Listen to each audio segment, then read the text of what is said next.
Have you ever had a conversation with that voice in your head and you really didn't like it? Stay tuned, because today is week 3 on this 3-week series around helping women over 45 to win in any environment. Today's topic of discussion is about communication, but I'm going to teach you how to communicate with that inner powerful voice versus that self-defeating, nasty Betty the Beater. Stay tuned. See you in a sec.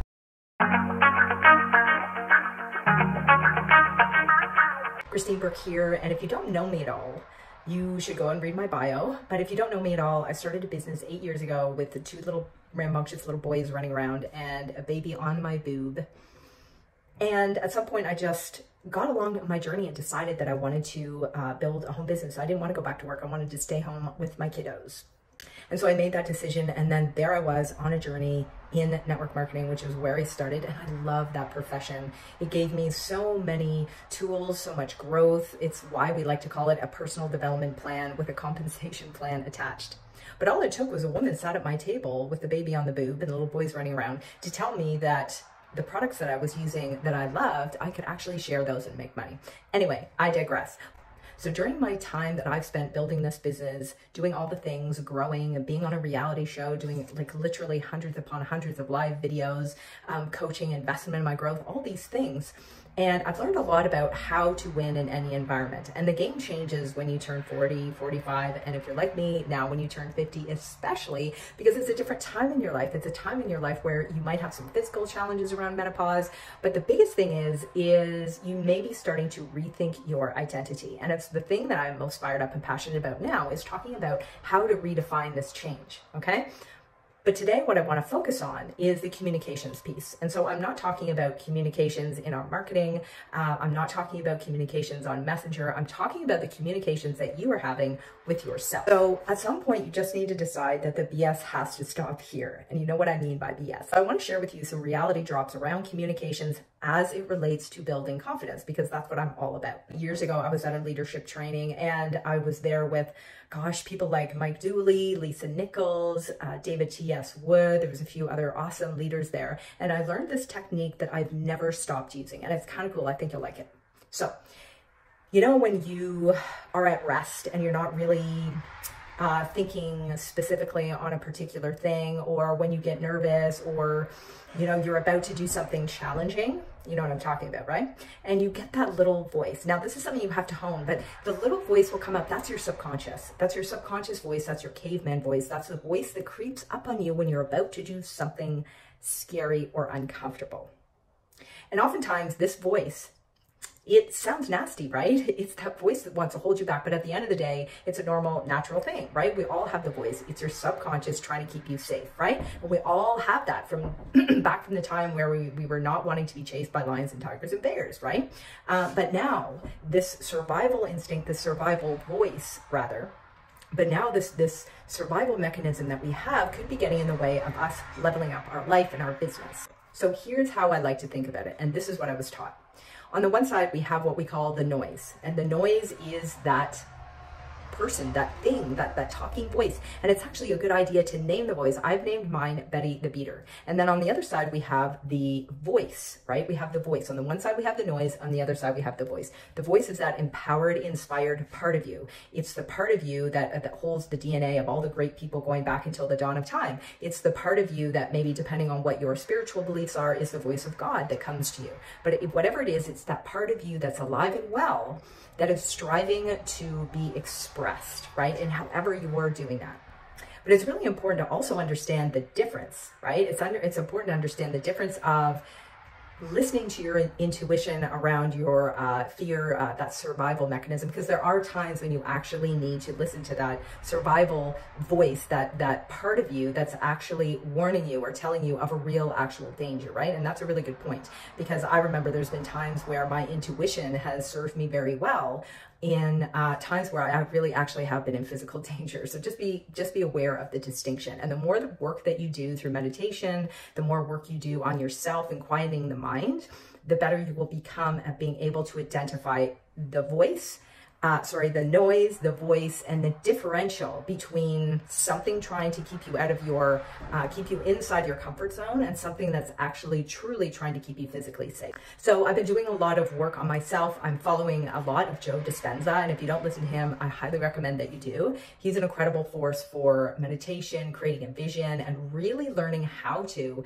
step into living your future self right now. Now, that's not about the pushing to try and be somebody you're not, or that's not about the wishing or hoping or the sort of negative and self-defeating thoughts that we sometimes have about the future, the fear, or what if this happens, or what if this doesn't happen, okay? It's about starting to raise your vibration and think of yourself as the person who is already that person that you want to be in the future. So the question then is, how do you teach your mind, your body, your emotions? Like, how do we teach ourselves how to vibrate on a high level and feel that abundance, to be fully present with the gratitude and all the things, so that we can start attracting the things that we actually want in the future, the person who we want to be in the future, the places, things, events, opportunities that we are seeking. So today I want to ask you I want to ask you 3 questions. So I hope you got a pen and piece of paper, and I want you to write them down, and I want you to do this work. Okay? So number 1 is, what are the thoughts, behaviors that are standing in the way of you being that future self? So what are the thoughts and the behaviors that are getting in the way of you being that future self right now?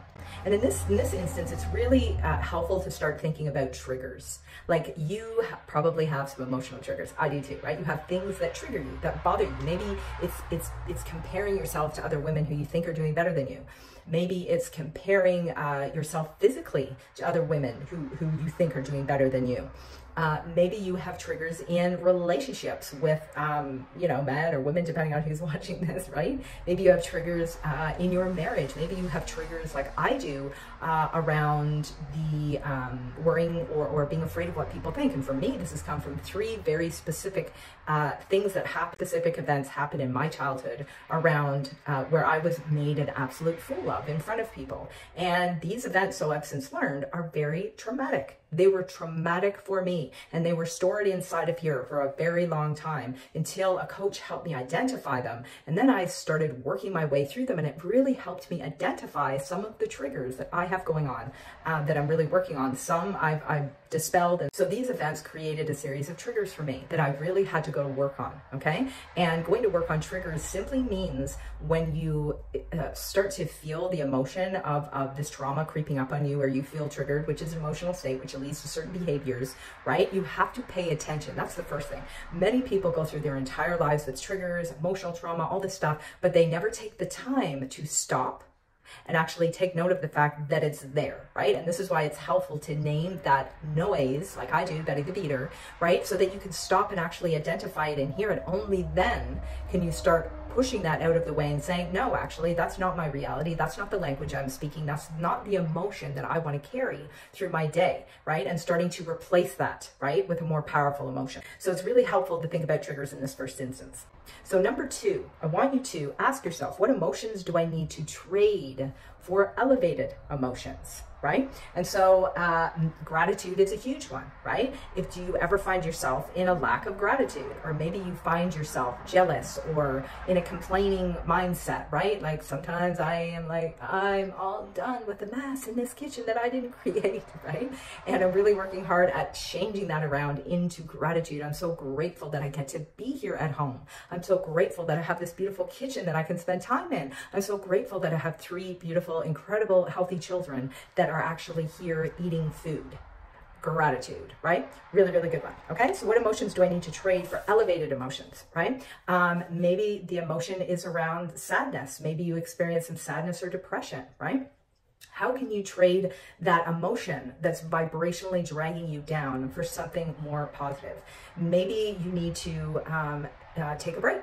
Maybe you need to start spending time and energy with new people, right? Maybe you need to change your environment, right? And the first environment that we have to change is up here, because that is the most important environment that we all live in all day long for our whole lives, right? And only we can change that environment. Okay, question number 3. What are the thoughts and emotions Number 3, what thoughts and emotions do I want to live in daily that will help pull me towards my future self? Okay, so this is a big one. What thoughts? And so this is an important one.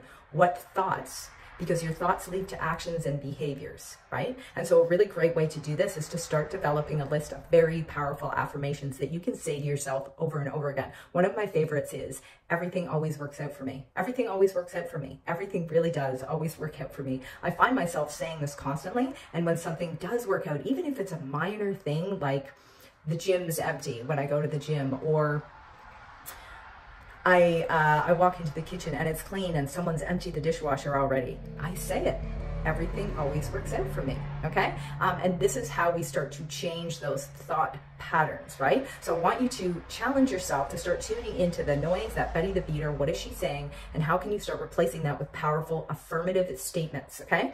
Now, you can do things like program these on your phone. I use an app called Think Up, which is great because you can record them in your own voice. Listening to your own voice say things is very, very powerful. Maybe you go to bed at night and you plug into certain, audios. I listen to a lot of Wayne Dyer before I go to bed. I listen to a woman called Rising Higher meditation from Australia. She's amazing. On YouTube's like, it's all free, right? And so start learning how to program yourself for better words, better phrases that you can say throughout your day. And again, if you're new to this and you need practice, honestly, set an alarm on your phone to stop several times during the day and then just repeat these, okay? It does work, but it really works the best if you actually mean it and you're intentional and you feel it. So make sure, if you like this talk about confidence, if you are a female entrepreneur, if you're a mompreneur, you definitely want to get into my free community, the Confidence Collective. All my goodies are in there, my freebies. Make sure you pop the link below and we'll see you in the community. So I hope you got value from today. Please do this homework. I've got some awesome stuff for you next week. I think I'm going to share some confidence and social media strategy with you, my social media rehab. So stay tuned for that. Have a beautiful week and we'll see you soon.